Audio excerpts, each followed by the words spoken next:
Hi, my name is Adeeba Shahid Talukder.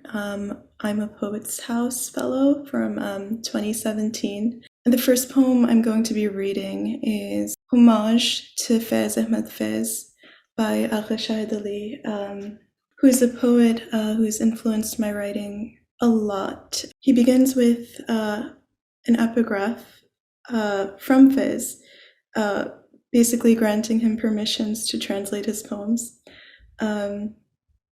You are welcome to make your adaptations of my poems. It starts with that. 1. You wrote this from Beirut 2 years before the Sabra Shatila massacres.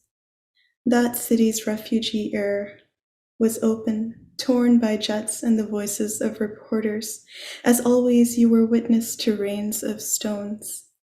Though you were away from Pakistan, from the laws of home which said the hands of thieves will be surgically amputated, but the subcontinent always spoke to you in Ghalib's Urdu, and sometimes through the old masters who sang of twilight but didn't live like Ghalib to see the wind rip the colors of the dawn. The summer of 1857, the trees of Delhi became scaffolds. 30,000 men were hanged. Wherever you were, Fez, that language spoke to you, and when you heard it, you were alone, in Tunis, Beirut, London, or Moscow. Those poets' laments concealed as yours revealed, the sorrows of a broken time. You knew Ghalib was right.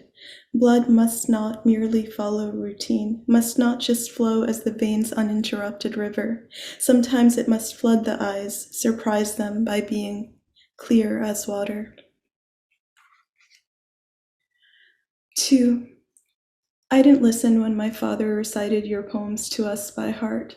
What could it mean to a boy that you had redefined the cruel beloved, that figure who was already friend, woman, God? In your hands she was revolution. You gave her silver hands. Her lips were red. Impoverished lovers waited all night, every night, but she remained only a glimpse behind light. When I learned of her, I was no longer a boy, and Urdu a silhouette traced by the voices of singers, by Begum Akhtar, who wove your couplets into ragas. Both language and music were sharpened. I listened, and you became like memory, necessary. Deste Saba, I said to myself, and quietly the wind opened its palms. I read there of the night, the secrets of lovers, the secrets of prisons. 3. When you permitted my hands to turn to stone, as must happen to a translator's hands, I thought of you writing Zindan-nama on prison walls, on cigarette packages, on torn envelopes. Your lines were measured so carefully to become in our veins the blood of prisoners. In the free verse of another language, I imprisoned each line, but I touched my own exile. This hush, while your ghazals lay in my palms, was accurate, as is this hush that falls at news of your death over Pakistan and India, and over all of us no longer there to whom you spoke in Urdu. 20 days before your death, you finally wrote, this time from Lahore, that after the sack of Beirut you had no address. I had gone from poem to poem and found you once terribly alone, speaking to yourself. Bolt your doors, sad heart, put out the candles, break all cups of wine. No one, now no one will ever return. But you still waited, Faiz, for that God, that woman, that friend, that revolution to come, at last. And because you waited, I listen as you pass with some song, a memory of Musk, the rebel face of hope. So that was a longish poem, but it had an immense impact on my writing. In fact, my first book, Shahr-e-jaanaan, The City of the Beloved, was informed profoundly by that one poem. And I'm just going to read a poem or two from it. In this book, I explore the idea of the beloved and how at once it exalts a person, but it can also dehumanize them. So the beloved figures in different ways in these two poems. The first is the mosque and eyebrow, the tavern and I. When on the 15th night the moon began to wane, centuries of copper, of coal, of gold. The mosque and eyebrow, the tavern and I. When on the 15th night the moon began to wane, centuries of copper, of gold, of marbled wrists, glinted once, then found the sand. That night, no poets came to the gatherings of the fair-faced, no drunkard was banished from their lanes. All candles fell quiet. The beloved hung on dry branches, perfumed, silvering. There was no God. In all the sky, there was no God. And this poem is titled Kathak, the Dance of the Courtesans. Kathak is a dance that I trained in for a while, basically, to teach myself grace. And I think the fact that I wanted grace in myself is a gendered thing. So that's where this poem comes from. Kathak, the Dance of the Courtesans. 1. In the mirror, tilt your chin higher.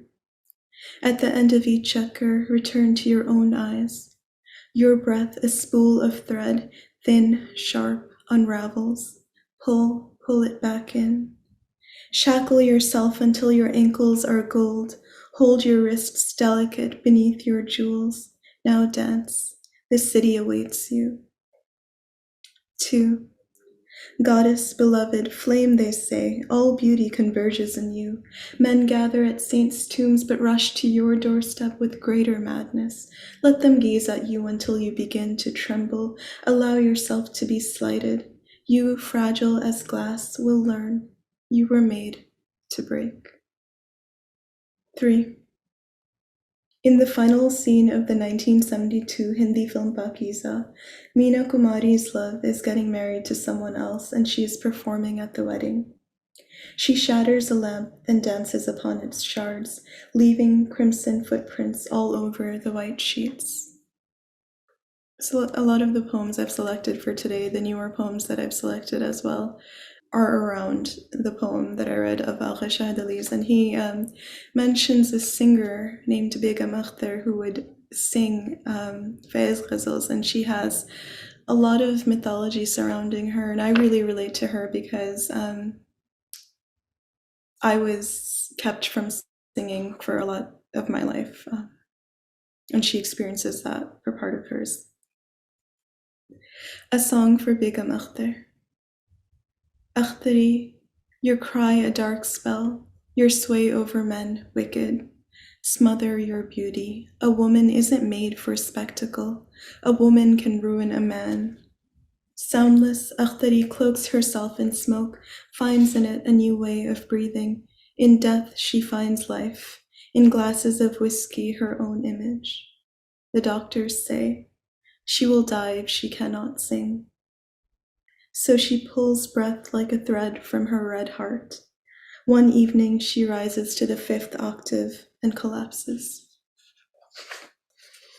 This last poem is inspired by a verse of Faiz Ahmed Faiz's, or 2 verses, but the main one is तूफान बदिल है हर कोई दिलदार देखना गुल हो न जाए मिशले रुखसार देखना. So it's speaking to the beloved, saying every lover, comes with a storm in his heart. So make sure the candle of your cheeks or your face doesn't go out, in this tumult, in these storms. If faithlessness were fate, how each lover carries a storm in his heart. Oh, your glowing face, my love, preserve your flame. As we broke our fast, the East River blue turned deeper. I slipped on the rocks, my coal spread, water ran over my dress. Oh, Manhattan, your light was spilling, the drunken waves, the way we deceived ourselves, that in the water, those golden, gleaming, ethereal ones, distance dissolving to nothing, everything, were real or could last enough to slake our thirst. That spring he traveled to my city, searching each face for mine. He spoke in poetry. The water was rushing. I was trembling cold, answering like lightning.